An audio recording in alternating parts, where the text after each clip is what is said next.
Could I ask you something? Hansberry, yes. Glendora, do you understand that I was damaged by ignorant lawyering and shoddy workmanship? Hansberry said he understood two things. Glendora, but you didn't hear. Which shows you where I was, damaged. Hansberry cuts it off and goes to Jasper. Isn't that awful? Obstruction of justice. That's the criminal code, United States Code, section 1515. Obstruction of justice.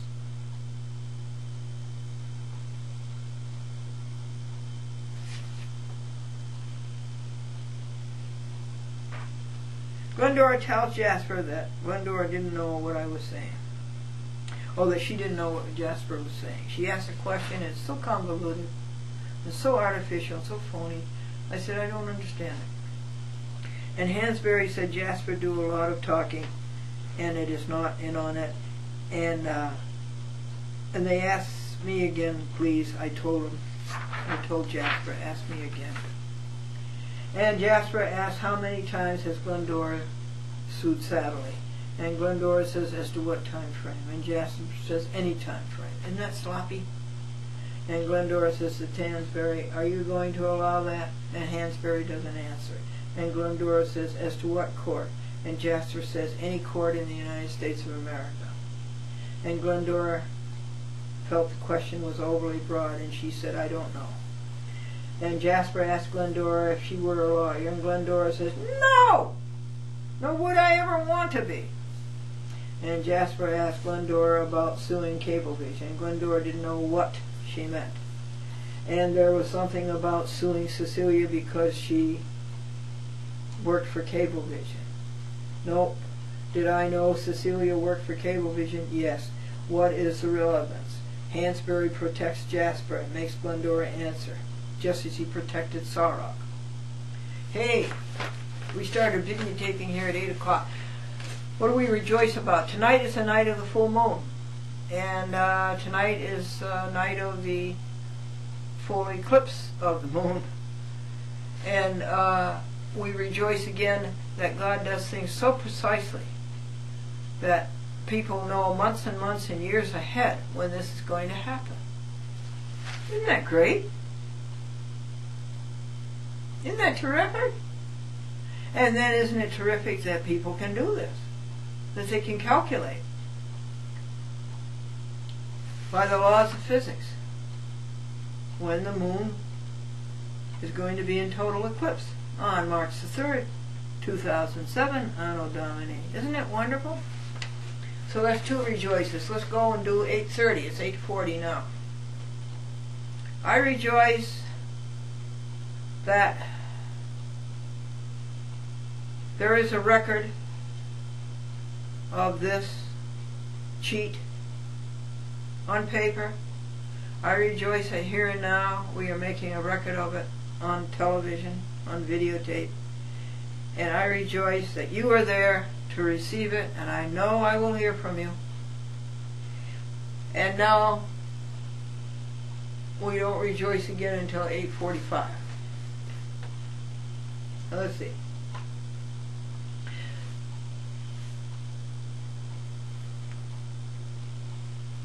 So Glendora says, what does this have to do with Glendora versus Satterley? And Hansberry shelters something and abets. And Glendora says there has been a large range of testimony that has not been heard. To the next question, Glendora asks as to what time frame. And Hansberry says the last year. And Glendora says, oh, well, that I can answer. The year being the year 2006? Hansberry, yes. Glenn, pause, thinks. Cablevision? Hansberry, yes. Glenn, you're not talking about Satterley. Hansberry, no. Glendora starts to answer, and Hansberry pushes. And Glenn says, just a minute, just a minute. I'm almost got the answer. I sued Cablevision in Idaho in 2006. I sued him in Guam. No, it wasn't Guam, it was the Virgin Islands. Idaho and Virgin Islands. That would be all in the year 2006. Hansberry, 2005. Glenn, no answer without checking the files. But let me think a minute. 2004, I sued Cablevision in the Harrison Town Court with John Voch. In 2004, I had Cablevision on trial in the Rye City Court with Peter Lane.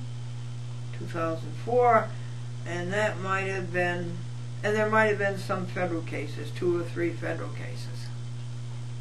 Jasper asked if Glenn won, and Glenn versus Masterilli on default. We're up to page 55, folks. Glenn, yes, but I also won, and then Jasper interrupts. See how they cover up? Glenn says, no, let me finish. I also won it on vacatur. Jasper, that was on a procedural basis. Is that not right? And Glenn and Jasper garbles something, and Glenn tries to clarify and says, was there a trial? Glenn answers, no. I won it on a default judgment, and I think this question has been asked, and I think it's been answered. I won it on default, and I won it on vacatur. Jasper, do you understand that was overturned by the appellate term? Glendora says, that was not overturned by the appellate term, that was a cheat, and it was a fraud. And Jasper continues, and Glendora says, it was a fraud and a cheat. And it's also a nullity because it wasn't signed by a judge, or 3 judges. Glendora, I will be dealing with the appellate term later. In fact, as soon as this is over, I'll do it fence. And Jasper asks,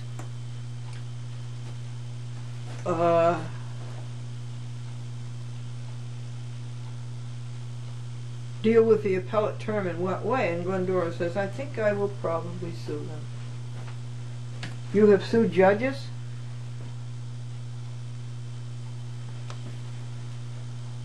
Oh yes, many judges and lawyers.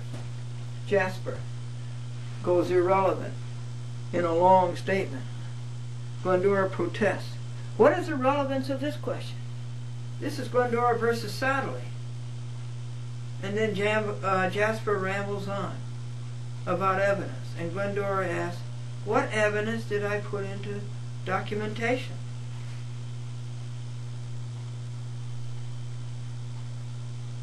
Where else does one put evidence?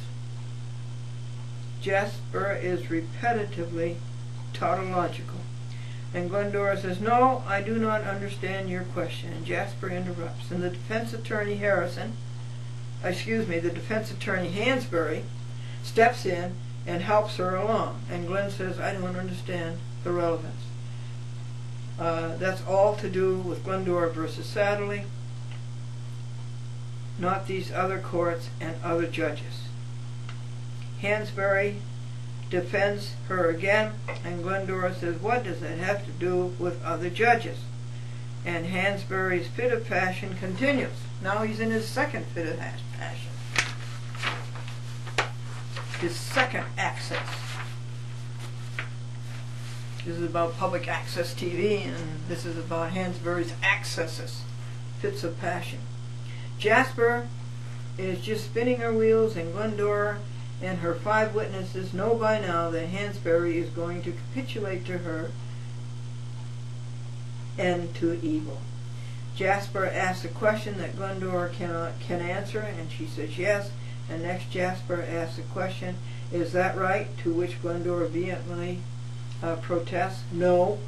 And Hansberry helps defense counsel again, and Jasper asks about Glendora being a plaintiff, and Glendora answers, if you will take out your introductory phrase, I have always been the plaintiff. Jasper asks if Glendora's papers are handwritten, and Glendora says yes, and so is the Declaration of Independence and the Constitution of the United States and the Constitution of the State of New York. They're all handwritten. And what is wrong with that? Jasper asks about the post office box. Glendora says, say again. Jasper, Post Office Box 124, Ghent, New York 12075. Is that the address you provide? And Glendora said correct. And Jasper repeats, provide for service? Glendora says correct. There are long pauses before Jasper decides what to ask next. And it's all so trivial. And it's all, again, a ruse, isn't it, folks? And a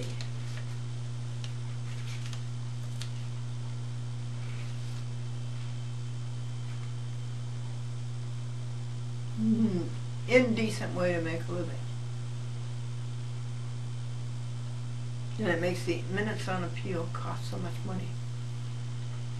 Jasper's next bumbleway about the box and was in about Glendora's and versus Masterilli. And Glendora said in exasperation, oh, she said Glendora versus Master Roth again. And in exasperation, Glendora says, Masterilli! Judges, clerks, and lawyers, can't you read? Yes, it is about Glendora versus Masterilli. Correct. I said sanctions were denied. Is that correct? Glendora vehemently says, no, it is not correct. And you produce a document that sanctions were denied. You produce a document. No, that is not correct. You have no document that that was denied. Jasper gets his prolix as Sorrow, and Glendora sets her straight. Sanctions are for the court. Damages are for Glendora. They are two different things, and they know there's two different things. But what is their job? To obfuscate, to adumbrate, to muddy the waters. Jasper mumbles, and Glendora says, what was the question? It was about Glendora not having a document, and Glendora vehemently denies it. I certainly do have a document. This court justly awarded Glendora $5,020 on August 24, 2005. Say again? Jasper asked if about Glendora versus Masterilli. Hansberry said, I agree with you. No, excuse me. You have to retract that in a hurry. Jasper asked me some question about Glendora versus Masterilli, and I said yes. And Jasper stops. No further questions. And Glendora says, well, I have a things further. And Hansberry looks like he is leaving. And Glendora, are you getting ready to go home? And Hansberry said he wasn't. And Glendora says, I never had an opening statement, Judge Hansberry. Silence. Glenn, I would appreciate a closing statement. Hansberry protests that Glendora have an opening statement, that he was referring to the top of the trial when he was reading 3 frauds from the appellate term. He said that was a discussion, that was an opening statement. You gave testimony, and Glendora said ardently, testimony and no witnesses. He said something about redirect, and Glendora said she did not know what he meant by redirect, and Glendora says, you're going to go to redirect, and he explains nebulously something about redirect, and Glendora says, I'm testifying to you that sanctions against Sarah is money that should go to this court, and you should have $5,000, and the taxpayers of the city of White Plains deserve the $5,000. And I'm saying to Hansberry, the judge, that sanctions is not damages. Damages go to the plaintiff, and the sanctions go to the court. And Hansberry bulldozed over it, and he says, Glendora, any further? And Glendora, I repeat, that Sarot never did any regular mail service, and I think that every paper he submitted to this court is a nullity because of that. And Hansberry tells Glendora to leave the witness stand, and as she does, she says, Judge Hansberry, you should have a white stripe on this step. I've almost fallen over it 3 times. After that, he was very solicitous. Oh, watch your step. So Glendora goes to the plaintiff's table and she says, now this is a beautiful courtroom. It is. The White Plains Public Safety Building, so-called, the police station and the court, exudes a lot of money, architecturally and as to the materials in the building. There's no question about it. It's a lovely building. And the courtrooms are beautiful. But you can't see anything, you can't hear anything. And so I said to Hansberry, now this is a beautiful courtroom, but the lighting is bad and the acoustics are bad. And Hansberry says, I agree with you.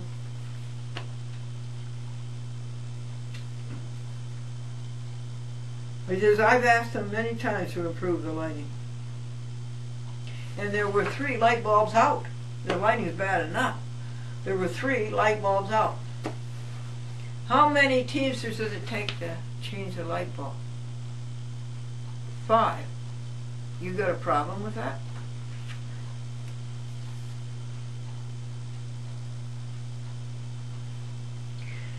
And Glendora says, I wanted a lantern. I brought a lantern with me, but these people out here in the hall took it away from me. And I had this lantern.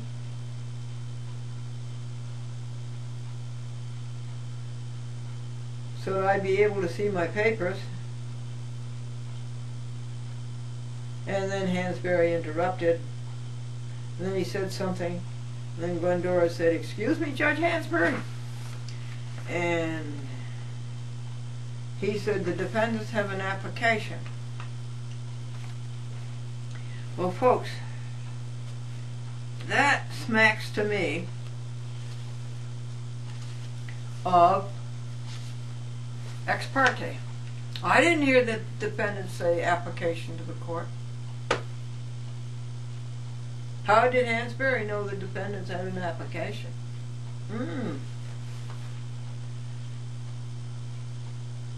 Glendora says, this whole thing is bogus. There are no defendants here. Jasper starts a long monologue, and Glendora does not know what she is saying. And this is on an automatic appeal, folks. If you don't understand what goes on in the trial court, then you win automatically in the appeals court.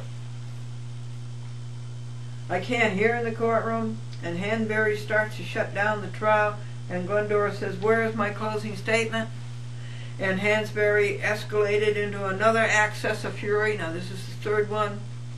And he said that the defendants made a motion to dismiss and I denied it. And then he said, well, Glendora had an opening statement at the beginning when there was a discussion. And I believe you had an opportunity. And Glendora says, no, I did not. You know, that's basic due process. The plaintiff opens first and closes last. Now this is public policy. You expect a judge should know that. And after his outburst, he decides that he had best give Glenn a closing statement. He changed his mind. And Glendora says Sarok never proved he was an attorney for the defendants. And I repeat that Sarok is a defendant and cannot defend co-defendants. And therefore, sadly, Stevens, Burke, and Burt did not appear on January 4th, 2005 and are in default. 2006, I beg your pardon. That Cecilia appeared, but she did not defend, so she is in default. And inter alia. And Glendora had many other points to make. And right in the middle of going through my closing argument, Hansberry talks to Jasper and asks her to sum up.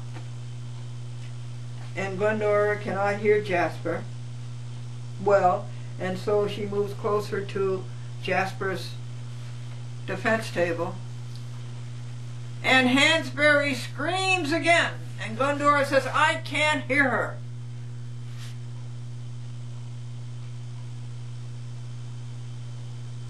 And Hansberry recedes, and Jasper goes on, and then with no notice, Hansberry says, that closes the trial.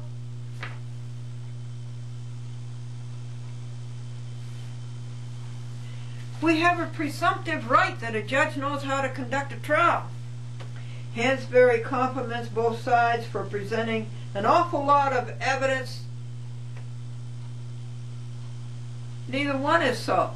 He wouldn't let me present my evidence, and Jasper had no evidence. He said he would make the decision at the end of 2 weeks. Thank you very much, and have a safe journey home. And let me tell you, folks, when he was staying, he stood up then, and he was talking down into the microphone, and he never looked us in the eye. And I've seen judges leave courtrooms time after time again that way. They are ashamed to look you in the eye. Thank you very much, and have a safe journey home. Jasper should have got up and left the courtroom when we did, but she lingered at the defense table. We followed protocol and left, and that court officer should have emptied the courtroom right then and there and locked it. So Jasper lingers on. What do you think happened? Well, here's what I think happened. I didn't see her leave the building while we were out in the lobby. I think what happened, she went in for some more ex parte.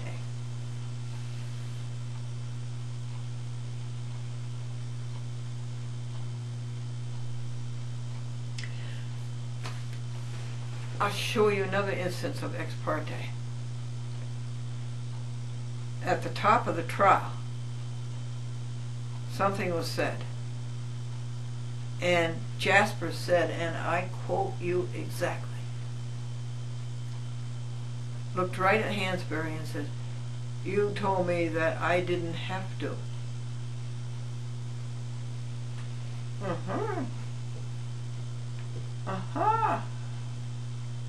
When did Hansberry tell Jasper that?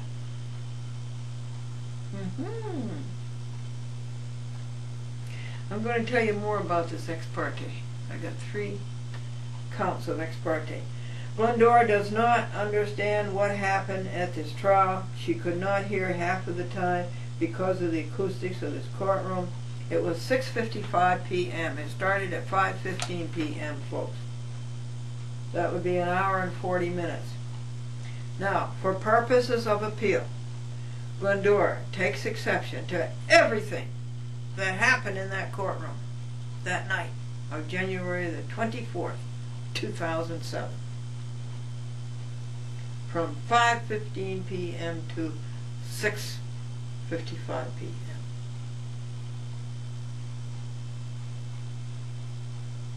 And Hansberry cut me off before I could ever say that I took exception to what happened in the court. Hansberry totally failed as a judge. Glendora demands a retrial, a different judge, and a non-White Plains courtroom. And see the emotion attached here too. As to these 67 pages, Glendora joyfully avows that she has told you the truth, the whole truth, and nothing but the truth, so help her God. And this is under penalty of perjury. That ends the first attachment to the notice of appeal. We're appealing Hansberry's atrocious so-called decision and order. And to this notice of appeal we attach this report on what happened at trial on January the 24th, 2007. And next, and that will be on the next session, not now, we will read you the motion for a new trial pursuant to New York State statute, civil practice laws and rules, section 4404, Bowlegs B. Let's see if we can go see the eclipse of the moon now.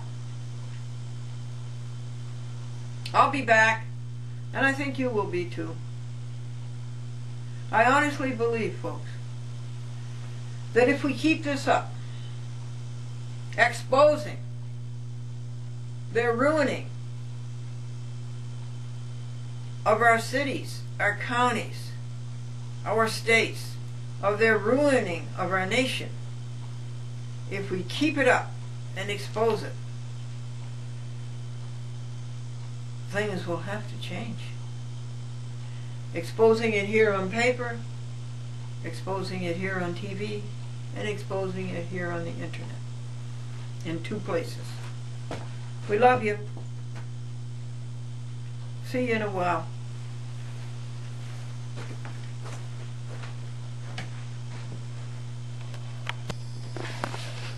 The moon is full tonight, March the 3rd, 2007, but we have an eclipse of the moon. What do you think of that, folks? And I just saw 2 of my little buddies, the raccoons.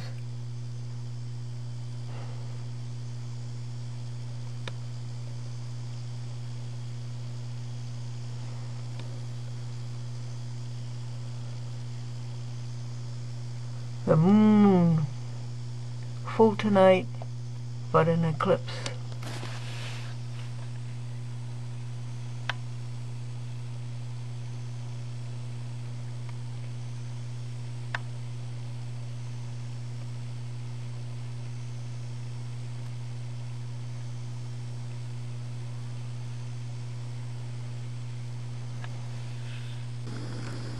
Snow number 18 came, and it was great big flakes, but it lasted only an hour or 2.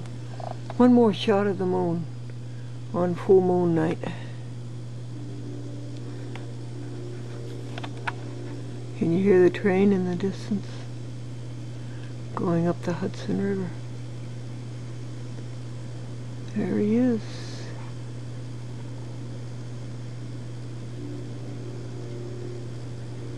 March the 3rd, Friday, Saturday, 11:30 p.m. Nice, huh? The fresh air is so nice too.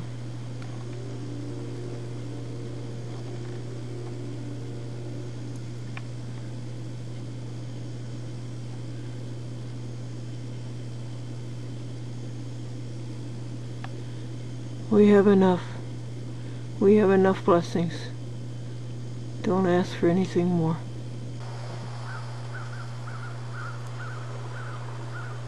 Beautiful night last night, wasn't it, folks? And a beautiful morning. Oh, what a great God. There's nothing more to ask for. God gives you everything. And look at this here. Peanut butter sandwiches for the squirrels. Last night I saw 2 raccoons. So tonight I must be sure and give them peanut butter sandwiches instead of just plain bread. We have to fill up 2 minutes of this tape before we start the next one. So, what is our happy thought? Jesus calls us o'er the tumult of life's wild and restless sea. Day by day his sweet voice sounded, saying, Christian, follow me. You heard about 2 clowns? No? You heard about 2 cannibals? 2 cannibals were eating a clown, and one said to the other, does this food taste funny to you? I'll see you on the next program, maybe. If your cable company carries a chat with Glendora for 8 hours. Or you can see it on the YouTube. And my deepest wishes for you, that you have everything you want in life, and that you find your treasure that God has stored for you. You think it's over there in those woods? You have to look and look and look for it. Spend your alone time with God the first thing in the morning. Rejoice every 15 minutes about something, and count pure thoughts in between. You'll be all set, folks.